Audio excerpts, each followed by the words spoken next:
David Taub with GV Wire, here with a man who's known as a philanthropist, he's known as an environmentalist, and known for a little bit for his bank account. Tom Steyer, thank you for joining me. Thanks for having me, David.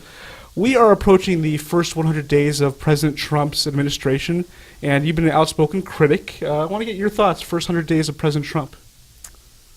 Well, I think if you're thinking about it from the standpoint of a grade, you would say that we need an urgent parent-teacher conference to see what's going wrong, because bad grades don't begin to cover the problems we have with this student. And what are the main things that when you talk about him?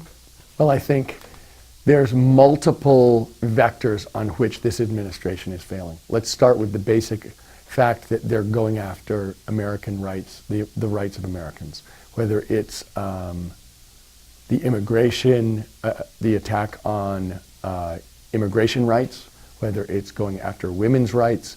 If you look at their budgets, they're cutting food for seniors, they've gone after the health care for people across the board. They are basically trying to roll back the clock and move to an extreme and radical right-wing position.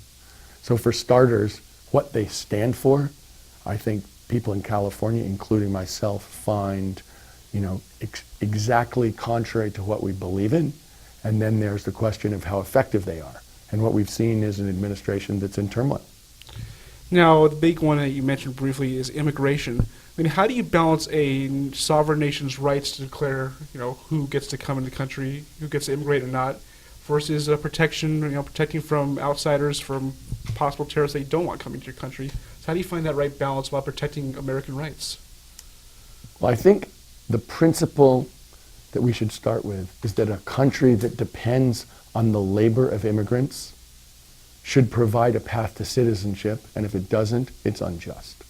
So what we see here is a system itself which is unjust, and then an attempt to enforce it in the most high-handed and violent way that they can think of. So if you could Donald Trump appoint you special immigration advisor, what policies, how would you create that pathway? I think we're talking about lots of farm labor, especially here in Fresno County in California. Now, how would you provide that pathway for those working out in the fields and for others living in California to gain that citizenship if they're not here legally already?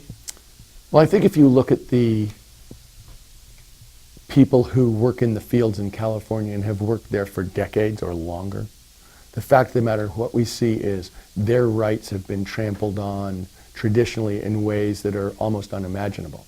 And some of those protections which they didn't have been added, including the idea of they're finally getting time and a half for overtime last year. But the fact of the matter is their rights, whether they're political rights or economic rights, have been trampled on forever. And it's very hard to believe that hasn't had racism at its core. And the other aspect of immigration is the refugee crisis. Let's just focus on Syria, because that seems to be the biggest refugee problem in the world right now, at least the ones that we're focusing attention on. We've had some Syrian families immigrate to Fresno, and they've been generally accepted with open arms. But what's the best way to solve that? Do we open the borders more, the immigration policy more for Syrians coming in? Well, how would you vet them? How would you make sure that the refugees who need to come here versus what the fear is of terrorists sneaking in? How would you kind of find that balance? So let's start with one of the obvious failures of the Trump administration, which was to bar people from coming in from predominantly Muslim countries, which was twice put up in front of the courts and twice rejected as being a deprivation of people's right to practice the religion that they choose. So what we're seeing here is an attempt to categorize people by religion and then to treat them differently depending on how they choose to worship.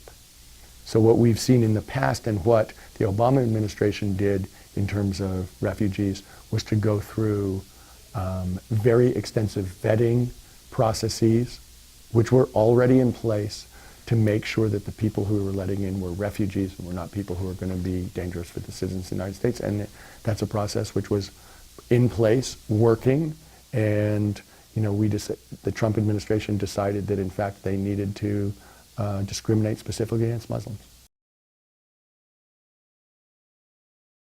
Well, if you look at the biggest challenge in California right now, it's really about inequality.